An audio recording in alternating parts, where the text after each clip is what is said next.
we have, hopefully everybody still has access to all the recordings. They should be on the team site. If not, let me know. I'm trying to get them posted as well on the SharePoint site.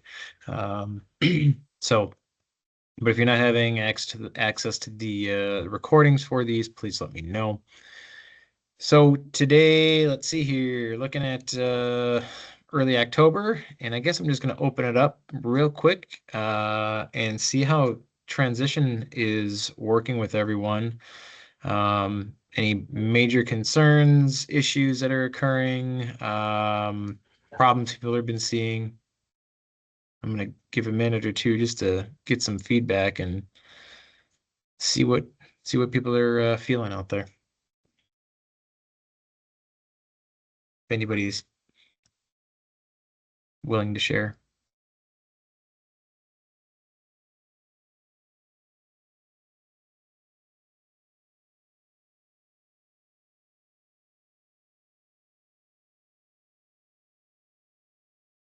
Fairly quiet.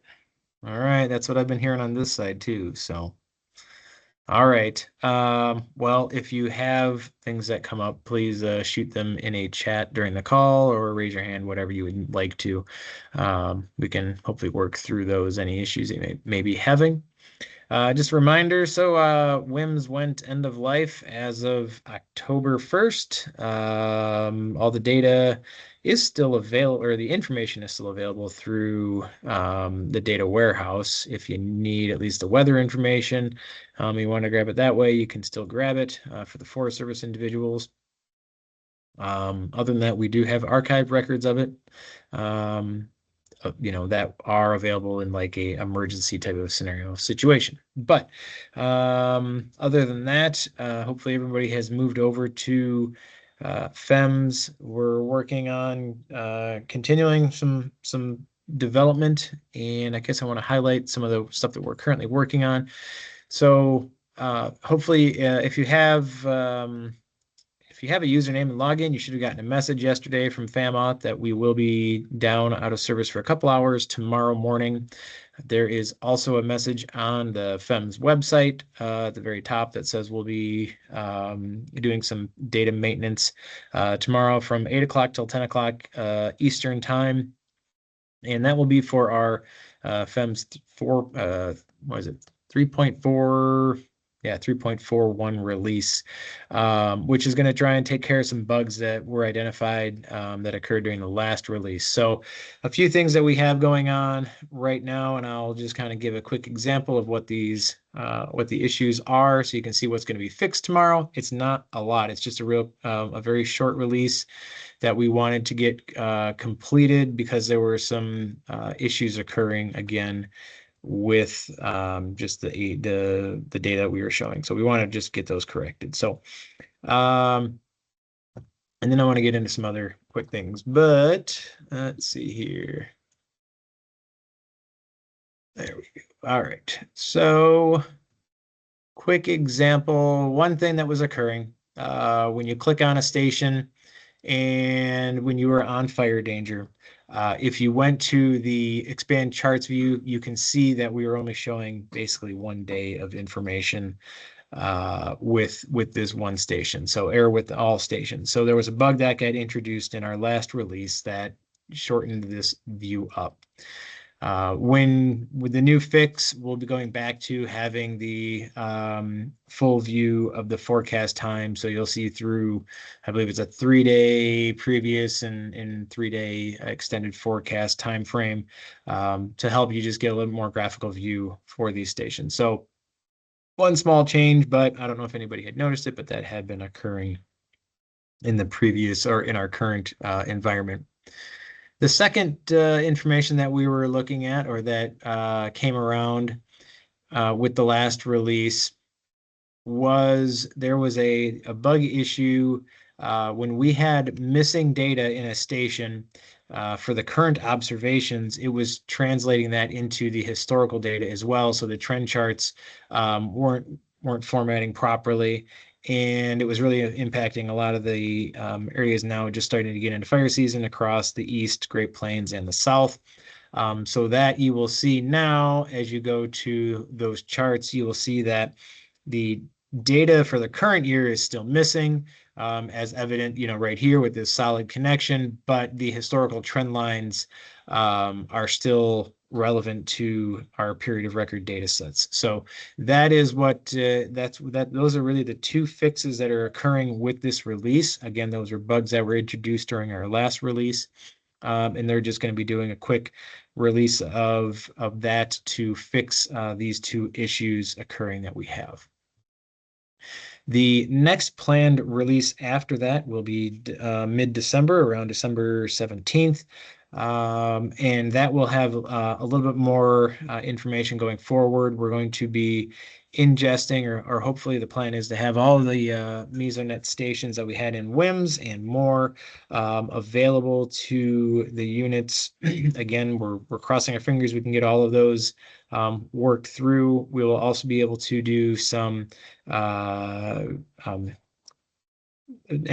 parameter catalog management as for the FEMS admin. So we can make adjustments to catalogs as we need to, so we don't just have one national catalog.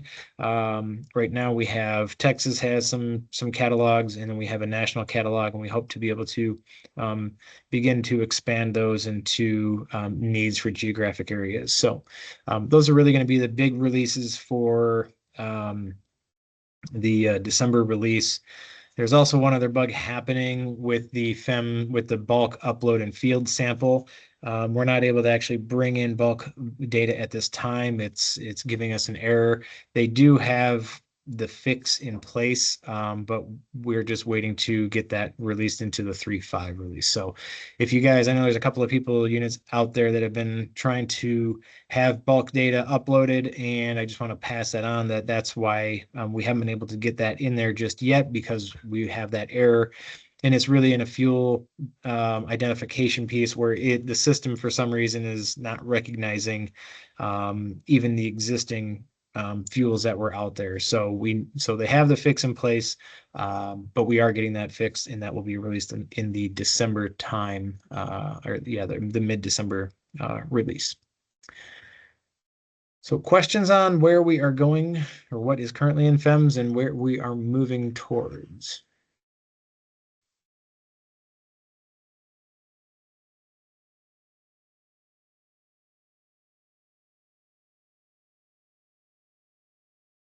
Yes, Steve.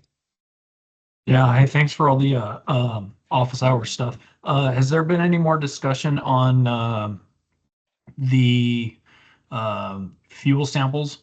And are they actually populating now, or is that a fix coming in December as well?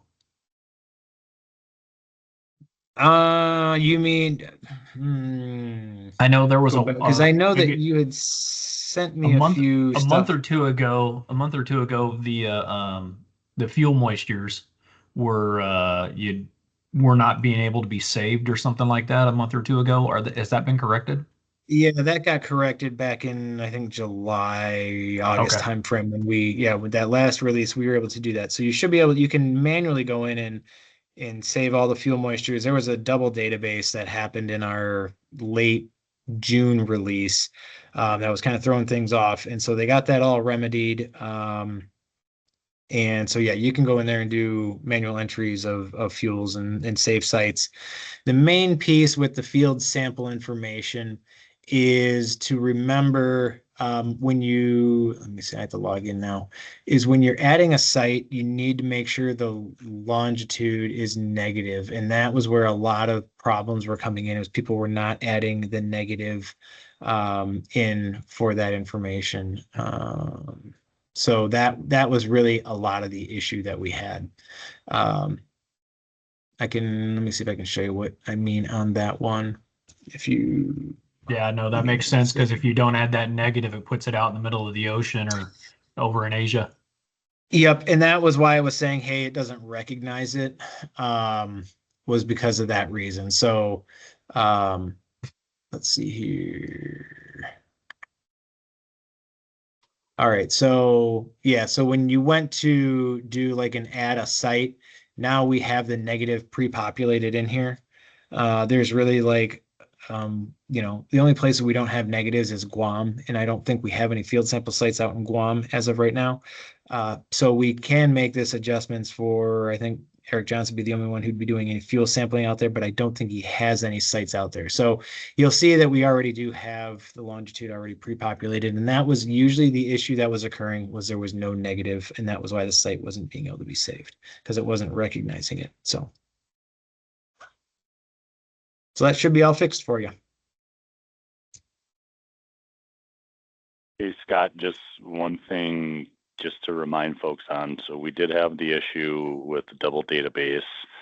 If you haven't heard this, what that actually resulted in is some samples showing up on people's sites that weren't actually there. So I've got a site that has Grand fir and Douglas fir in it in Minnesota, and we don't even have those species. So those were things that got crossed up from a sample site in Colorado, and there really was no way to undo what was done there. Those errors still exist in your database. So if you have a site and you see something that looks like it shouldn't be there, we can clean that up, but really we have to do that as a piece by piece, as we find them, clean them up.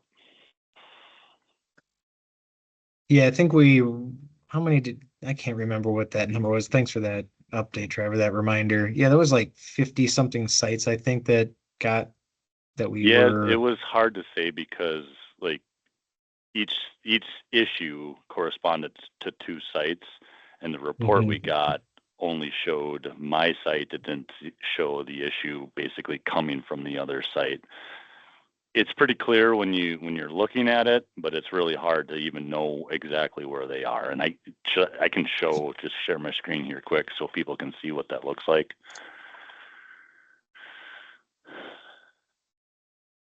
So this is my site in Minnesota.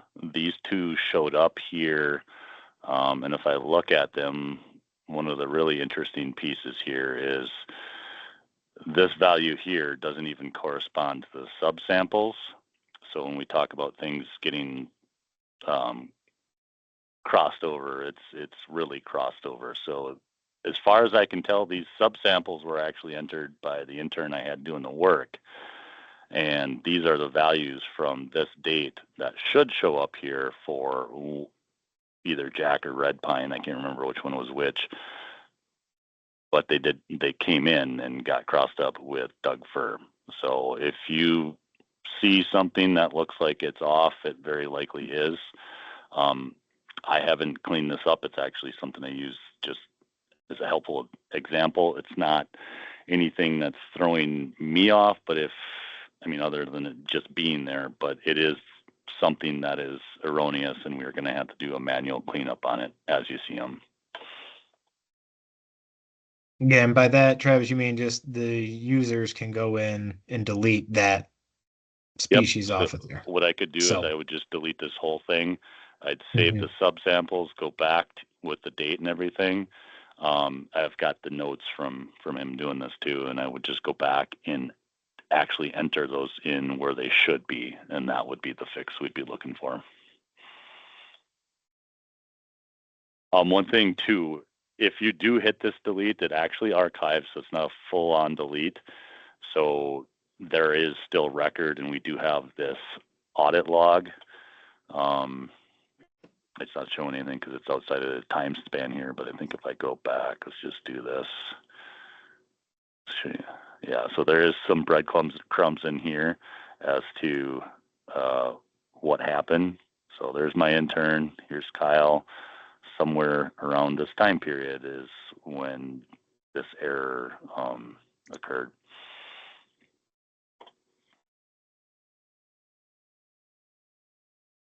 Stacy, you have your hand up. Yep. So maybe bear with me, but I think I've found a couple sites, field sample sites, where the average value and I'm looking at the chart. So like when you click on the fuel, I don't know, maybe I should share my screen.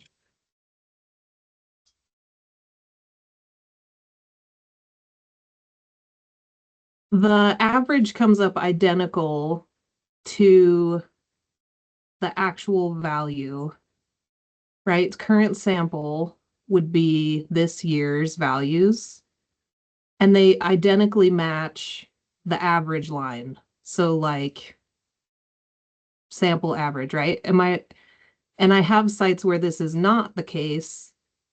And I also have, like, okay, maybe this could just be a weird anomaly where this year tracked exactly on average, but that's not true based on like a local spreadsheet that I keep. And I don't know how often this occurs, but I feel like I found one while I was on a fire earlier this summer as well, and I was very skeptical, that the average line was tracking correctly. So Yeah. like this one's on the Sawtooth. I've got another one on the Sawtooth where that didn't happen. So there's like, the average was 11 and a half, but the actual this year was 18. Um, so anyway, I haven't dove into the data a lot other than, like I said, I have a spreadsheet that contradicts what should be showing up on that average line for this site in particular. So Stacy, what that looks like to me, knowing the data, if you never took a sample on that same exact date, the month and day, there is nothing else to average against. So it's just literally averaging the one value that you have in there. Oh, It's okay. a problem because we have such disparate data. If we go out 2 weeks or every month, we don't have a consistent. It's so even charting this, there's the reason we don't have the max or the min in addition to the average is because we don't have that consistent data. The solution to that would be some sort of data interpolation between the points in the historic record. We just don't have that as part of what we've got right now. I gotcha. Yeah, because like in my spreadsheet, I just grouped them by 2 week periods, right? And Mm-hmm. did the average that way. So when I looked at this chart, that's what I was like gleaning. So I guess I would just point out then that this chart could be misinterpreted, but I think what we could do, Scott, as a bug fix is to just pull from the tooltip anything that is related to the average and just display the current values at that time. And then you get kind of a visual of how the trends are compared to the average until we get a better handle on charting the field sample. Yep, correct. And the other option is I did put in there the link to one of the other sites that Kristen Allison had built, and it should be available, and it's pulling the same information. It pulls directly out of the FEMS database, and it has a little bit more of a user-friendly display that she had built up. So I think that would also be a good option for you if you're looking for a little more, a little bit better charts right now. Again, our developers had a tougher time with getting that built up and the time constraints that we had, and us trying to do that at the same time of trying to basically replace WIMS. So yeah, we can easily get that. I think that's one of the good pieces in Power BI that we can probably have built in fairly quickly. So thank you. yep, no, good. Thank you for pointing that out. Okay, a couple of other things that have been brought to my attention over the past couple of weeks is, let's see here. So we're going to go back into Fire Family Plus. All right. So if you remember on the FEMS portal, on here, you have, the transition materials. You click on that and you can get a copy of the Fire Family Plus database version 2. I had version 3 on here for a couple of weeks, and I was having quite a few bug issues associated with the changes that I had done with that. So I really pulled version 3 off of there. The reason why version 3 was built was I tried to add in all the ASOS stations, as well as making some default changes at the request of 491. And with all the changes that I did, trying to make basically 9-digit station IDs into 7-digit station IDs, which is what Fire Family Plus accepts. And then again, some of the default major changes in the Access database, it threw some bugs into the system. And so I just pulled it down, and I brought back version 2. It didn't seem like many people were having issues with version 2 since I'd heard. So that was the difference between version 2, version 3. If you do have version 3 and it's still working for you, great. It's not going to change your outputs. It just has a larger list of stations in it is really the main piece. So when we go back into Fire Family Plus, and I want to thank Matt Gidner about this one. So in the options, we have sorry, in the weather, when you have the NFDRS calculator. So in here, if you were to go in and want to find values and verify your values and your outputs, compare them between like what you see in FEMS, or you put in some your inputs in itself directly, and you start adjusting your KBDI, the background programming inside this calculator right here, this individual utility, the KBDI threshold for transferring dead fuel is still defaulted to 100.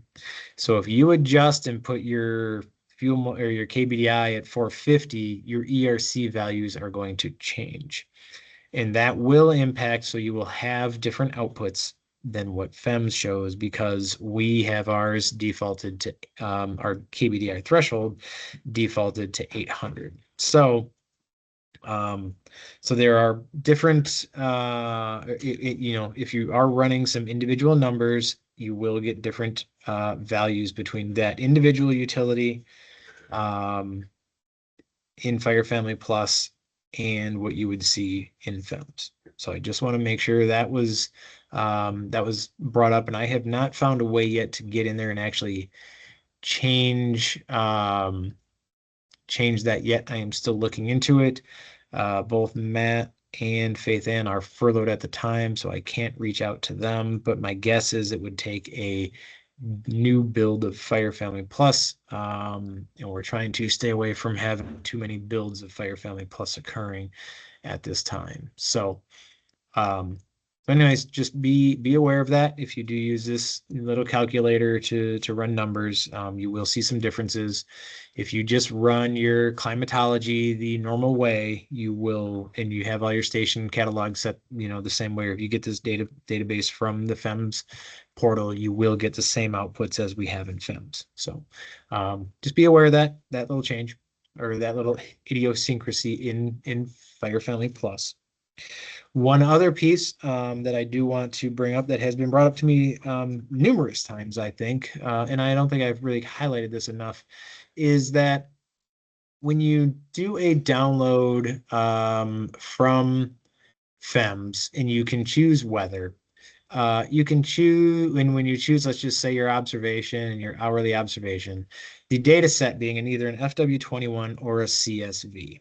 These two data sets are interchangeable. The file structure is exactly the same. The only thing different is one has a .fw21 and the other one has a .csv. Once you actually download these, you can copy it and save it as the opposite file, and it will either import into Fire Family Plus perfectly if you change it from a CSV to an FW21, or it will, if you go from an FW21 and change it to a .csv, you can use Excel to view the information. The main piece, again, that's really important to understand, though, is that the time format and the timestamp is different in the FW21. So if you import and you download a CSV and then you change it to an FW21, you will be seeing things in UTC, and your time will not be at the local station time. That's why this highlights this, is because of the timestamp that's associated with the FW21 information. Why that's important is because a lot of people are downloading the two different files.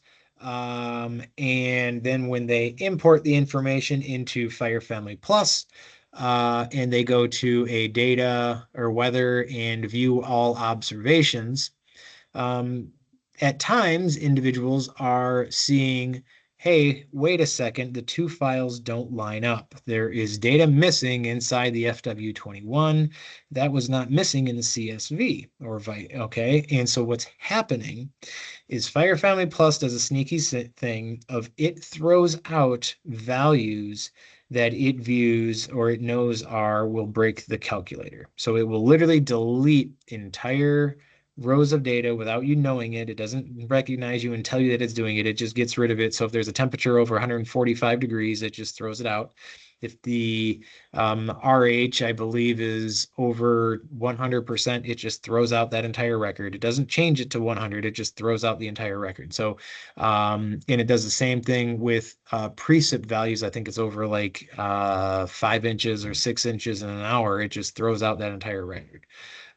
The hourly record, because it's saying it's not feasible, you can't do that. And so then you'll start looking at it and saying, well, how come I have in my CSV a record of 64 inches in the 1 hour, and when I look at the FW21 it doesn't exist? Well, it actually just deleted that entire hour for that record.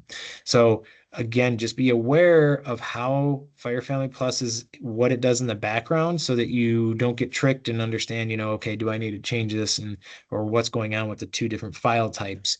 There is no difference between these two file types. It's just actually what Fire Family Plus is doing with the information when you import it. So questions on any of that information I just shared?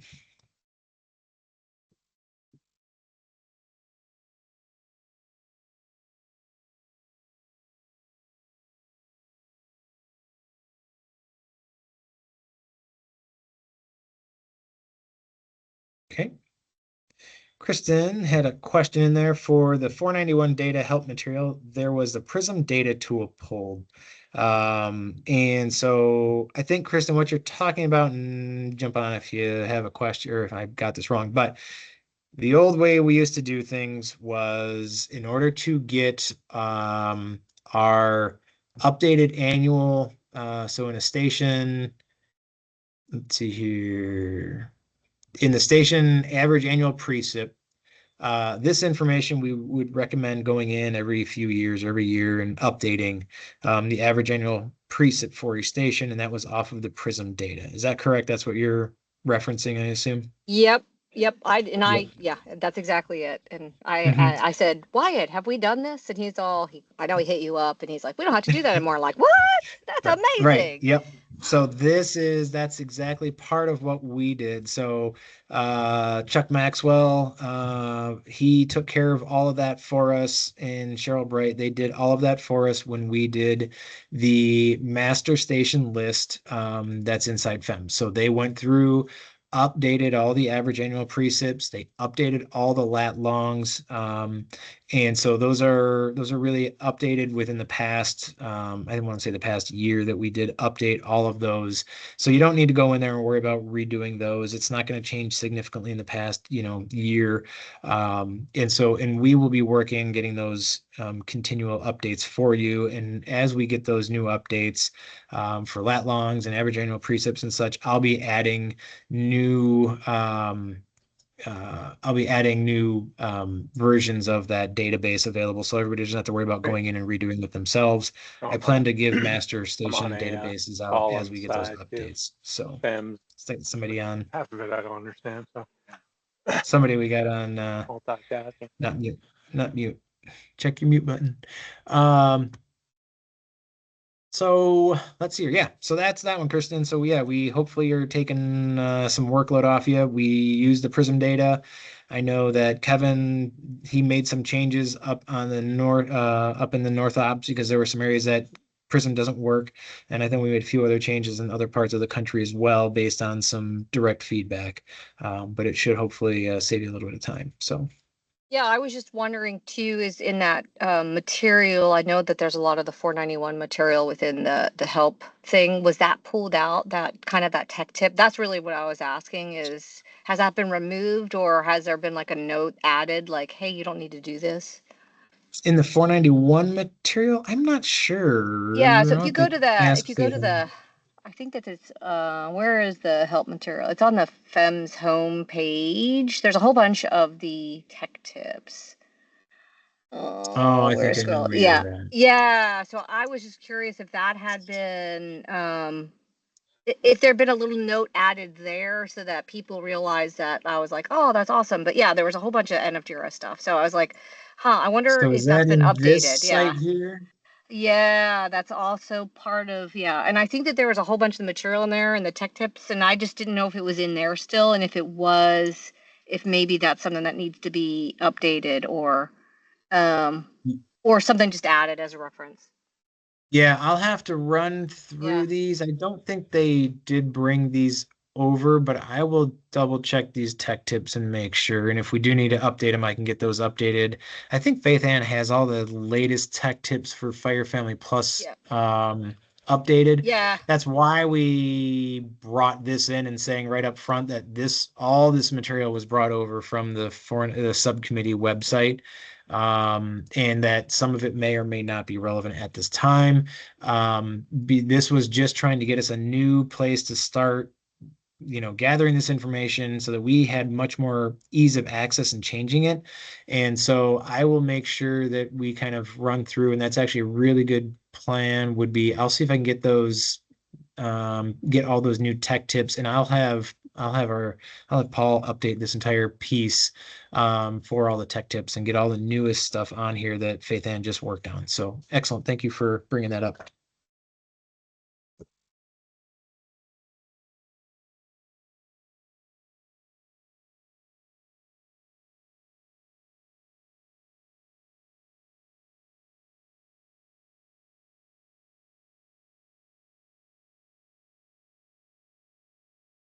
All right.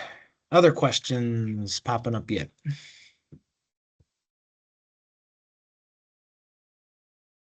Okay.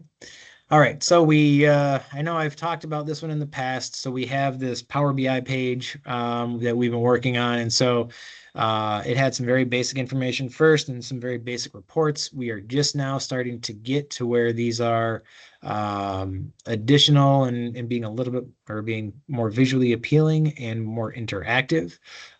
So you can start seeing what these will look like, moving forward, where again, the very simple station information report for you, but we now have interactive map that you can pan through. You can choose if you want to understand, which stations are just for Forest Service. You'll get your summary of information.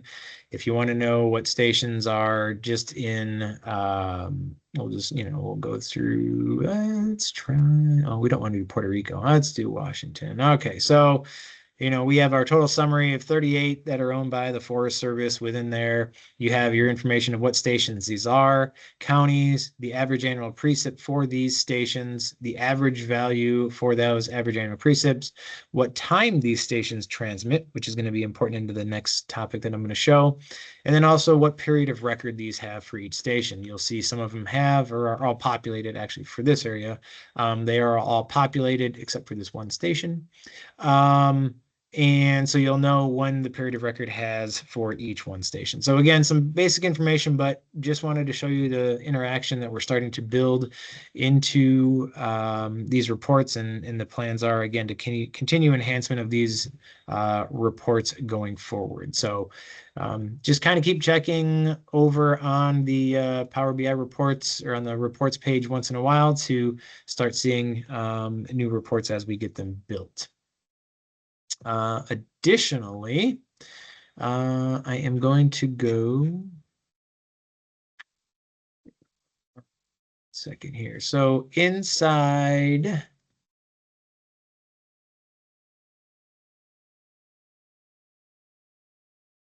so now I have to remember where I have it all, man.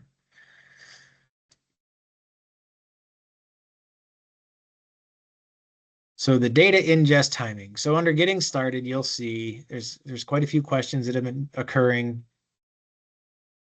around, hey, when does everything happen inside FEMS? So really, what's the background that's going on? So you can see if this is any current moment in time, our historical snow flags come in. We got our snow flags directly from DRI. That's for the forecast information, and then the observed, and that comes in at 1600 UTC on a daily time frame. So those are updated once daily. You know, it's about 10 o'clock Pacific time in the morning that you get the changeover of your daily snow flag. So if it's season observation at midnight, you will change from snow covered or not snow covered to the opposite. Historical record observations are coming in from WXX. Those are coming in. We look at those every 5 minutes. And those are just populated. So it's just coming in. We don't do any changes to that. If you see a break in the system, it would be because there's an issue with the weather feed from WX Weather. And we're working on getting it where we look back on a daily basis to see if there's any gaps that we have maybe missed due to an ingest time, an ingest process, to do some backfill of what data may be existing inside WX Weather. Then we also get our NOAA forecast currently once daily at 0400 UTC. You will get an 8-day, it's really a 7.5-day forecast, and you have to remember that your current day is considered a forecast day. So when you come in at 6 a.m., 7, 8 a.m. in the morning, you will have the latest forecast for that time frame. And so you'll be getting the latest forecast once you come in the morning. That does not get updated throughout the day. It is only that one time that we are bringing it in currently. We are looking at adjusting that ingest time frame, and we will get that. Once we do, if we do make those adjustments, we will get that information out there as we make those changes. So. Let's see here. Mr. Turner asks, how far back do you currently backfill and correct weather forecast fire danger indices? Right now, we don't do any corrections at this time. In the December release, that's where we'll be looking back, really just a 1-day period. And we're only going to be grabbing that information from 1 day. WX, and that again is only if the sensor was missing data, or if there was an issue that occurred between when we ingest and what WX is recording. So sometimes the sensor delays on getting it transmitted to WX Weather. It might have delayed an hour or whatever. We're not going to pick that up. So then at the end of the day, WX Weather catches up. We will actually then go back and look at that data. So, but other than that, we are not going back yet. Okay, that's one of the further out discussions that we can have. So. Going back to fancy chart here. So weather forecasts come in, historical fire record also comes in. We are calculating fire danger every 5 minutes again. So again, you don't have to wait for a certain time for it to ingest. It just comes in when your weather station updates, and it will calculate fire danger at that time. Forecasts for the day are calculated at the same time the weather forecast is populated.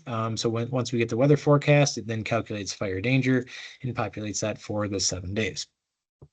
And then our daily min-max values. Again, this is a 24-hour daily min-max, so it runs from midnight to midnight. When we are looking at today's daily max, we are always looking at a forecast because we do not know what the daily max is for the observed for this current 24-hour period. And this says UTC. It is actually at local station time. So I got to get one correction in here that this is once daily at midnight local station time is when we do the calculations for the fire danger. When we do the calculations of the observed fire danger. And then again, it forecasts when the 0400 runs, it also runs the daily max for the forecast at that same time. So questions on, and I guess one other one Kristen had was, what is the time frame for 23-24? Say that one gap again, fill data. Kristen. Gap fill data. Mm-hmm.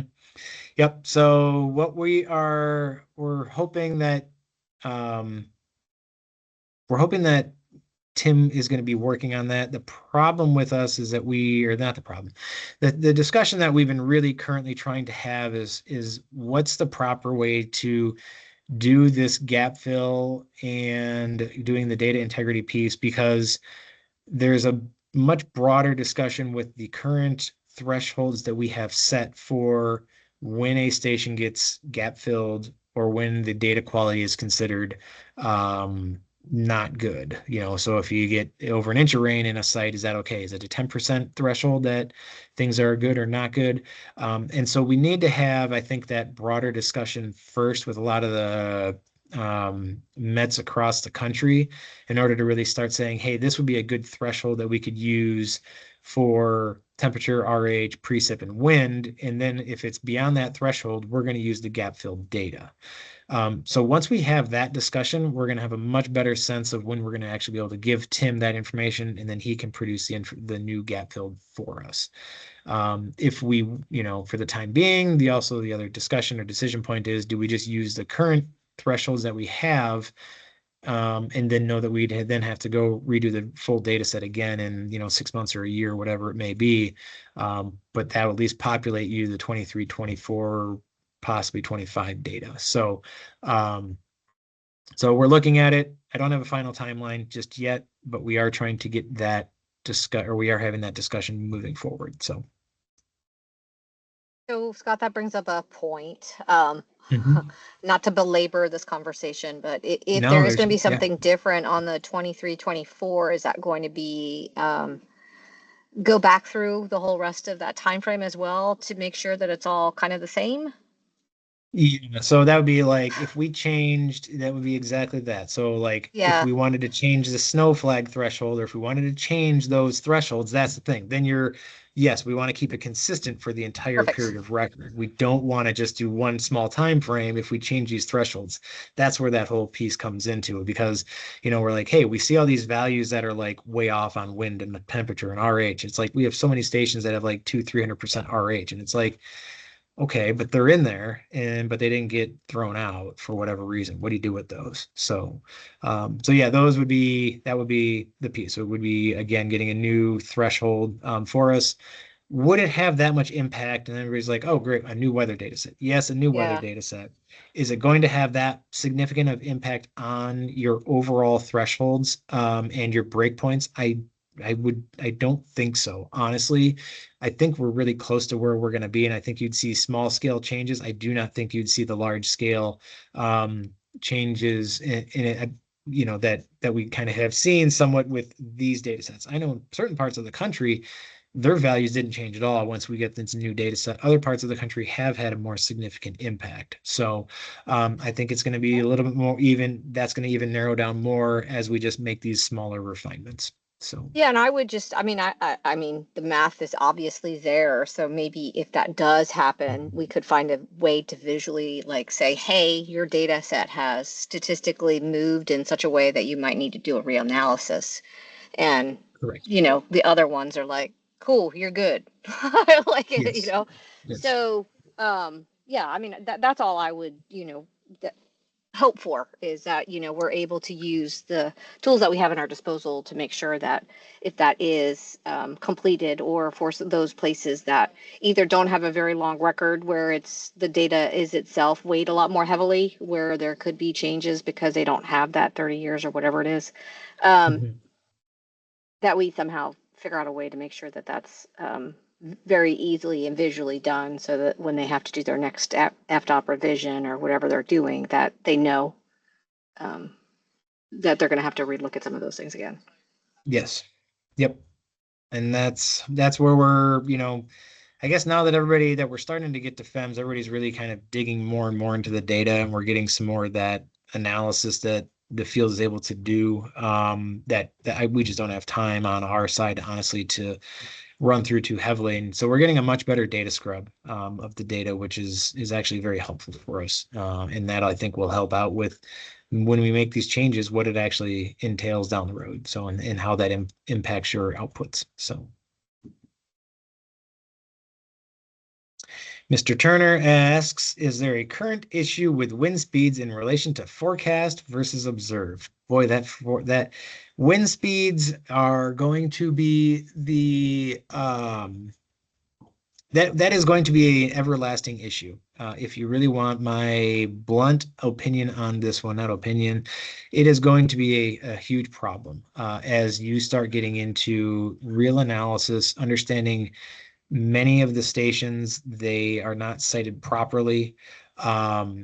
We are utilizing systems that are one observed versus a modeled system. So we're comparing gridded information versus observed information, which is never going to correlate 100%.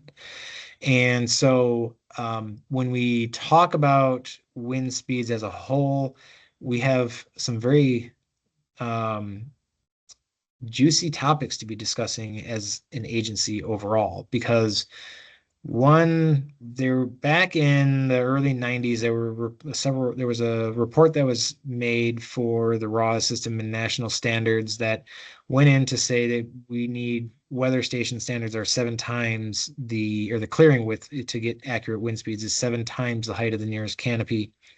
And so somehow we have gotten to now where we're at like 1 times the height of the nearest canopy. And many of the stations have fairly poorly sighted wind information. So you have a station that has maybe 6 to 8 or 10 years worth of encroachment or was not sighted properly in the first time, and your wind speeds were dramatically less than what are modeled in the area. Now, if you go in and open up that site and say, I want to get it to meet the standard, you now have changed your full-on historical analysis, because those wind speeds are going to be dramatically less than what you would have or what you are currently seeing. Same thing was happening now. If you have a modeled wind speed and your station is doing this and the forecast is pulling and saying this is what your wind speeds are, and you have a site that is not accurately measuring winds, yes, you're going to see some large changes, especially in BI, and large impacts to BI for that station. And so that's really where I think a lot of the crux of the issue with wind speeds is going to be coming into, is the siting of these stations and how these models and how our observed information is working versus the modeled information. And so it will also impact, especially when we do finally move to, or we get into having gridded work done completely as well, and gridded fire danger, and overlaying points versus overlaying gridded information are going to be very different. And we should be expecting some changes with this. And that's going to be a full-on change in our perceptions of how we view and visualize and utilize fire danger going forward. So a lot of education moving forward with this. Scott, if you have specific examples of where you're seeing issues, I know that Kelly had brought that up to me as well yesterday, but if you're seeing specific issues with a forecast, please let me know what that is so you can let me know how that is going forward. So yeah, will do. I appreciate it though. Jamie asked, when looking into doing a fresh QA/QC, would it be possible to consider backfilling Mesonet stations if data quality can meet criteria examples by years?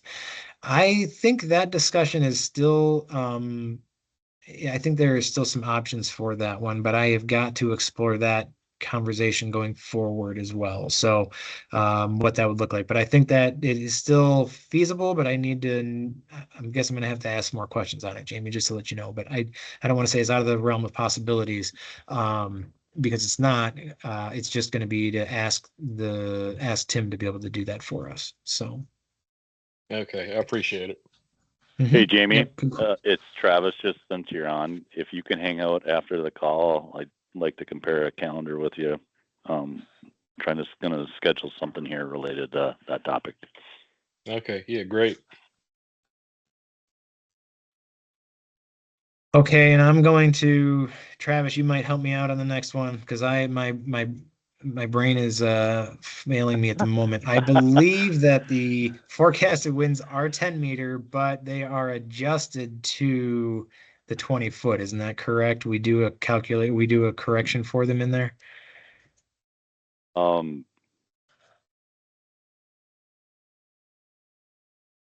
I believe so as well. That's one of those ones where Chuck would help us out on that one. Yeah, Chuck would be tremendously helpful on that question. I know. It is definitely a pertinent question, and one way or the other, those are things that we do need to be cognizant to, like what you were saying before. So if it's coming in at 10 meters and being applied a wind adjustment factor, in theory, it should match up closer to 20-foot winds, and then all the stuff related to the sighting. So actually, what was interesting, Scott, you sent out some of that work that Ben Gannon was doing, looking at the variability related to ERCs and BIs. And if you looked at that, you saw a higher percentage of stations had more variability for BI. Totally makes sense with wind. Right. When I was doing my transition work, I was comparing my 97th and 90th for BI and for ERC. And I was seeing things to the point now where I was seeing stations that I know are like socked in, like they're just in a small clearing, and they had the lowest BI, but they didn't have the lowest ERC. So those are things that tend to make sense when you start to put these pieces together. Mm-hmm. Yeah, there's been some definitely good stuff that good analysis that Ben was able to get and show us across the country where those impacts were. So yeah, and I mean, just really that whole thing, we haven't even had a chance to fully talk about that. But when I was looking at that, I was like, that's going to be that type of variability analysis is really going to start to hone in on what are the stations that are going to represent the best. Not that these other stations aren't worthwhile, but you may not want to look at them for wind or any indice that's related to wind. all right, Kelly, I'm gonna shoot Nick and Chuck a message just to verify. I think it is adjusted in the forecast that we have from NOAA, but let me verify and I will respond in the chat to everybody. So I don't want to give the misnomer that I definitely know, because I just don't remember exactly, and there's just so many specifics floating around in my brain. So let me verify for you and I'll get back to you.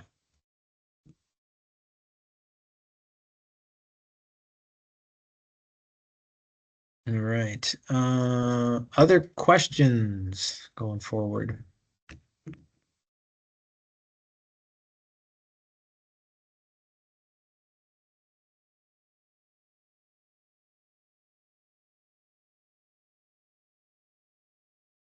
Excellent. Well, I appreciate everybody taking the time out of their day today to listen in. Again, as you have questions, please reach out to me. If you see issues with FEMS, this is how we find a lot of the bugs, is because you guys are reporting the information to us. And as we continue our development, we'll continue to have these calls going forward. Don't have any plan on stopping them unless you guys don't feel the need for them. So, but so far, it seems like we have good conversations going forward. So that's all I had for this month, and we will chat in November. Thanks, everyone. Hey, Scott, you got one more question. Nathan put it in there. It's about the API, and it is available, so you might want to share within that. Exactly. Yep, perfect. Yeah, that was one of the. Okay, so it says FEMS request API. Yes. So Nathan, just send me an email if you don't mind, and I'll get you through FAMOth to give you the request. So with the API, I think in October, it may be now, that user roles are going to be requestable, but I got to find out when that's becoming live through FAMOth. And then you will be able to request that role, and I'll actually get the email that says, yeah, this person has requested API access. We are not limiting API access to anyone. It's just a way for us to be able to email out to that specific user group and know who is using it, so that if we have changes to the system, we can contact you directly, as opposed to how things were going in with FEMS and the WXMLs. We didn't know who was plugged into that and who wasn't. And so that's really why we're just asking for, or we have that role in FAMOauth. It's not locked down for any specific reason. So.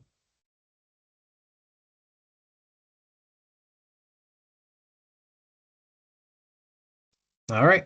Thanks, everyone. Hey, Jamie.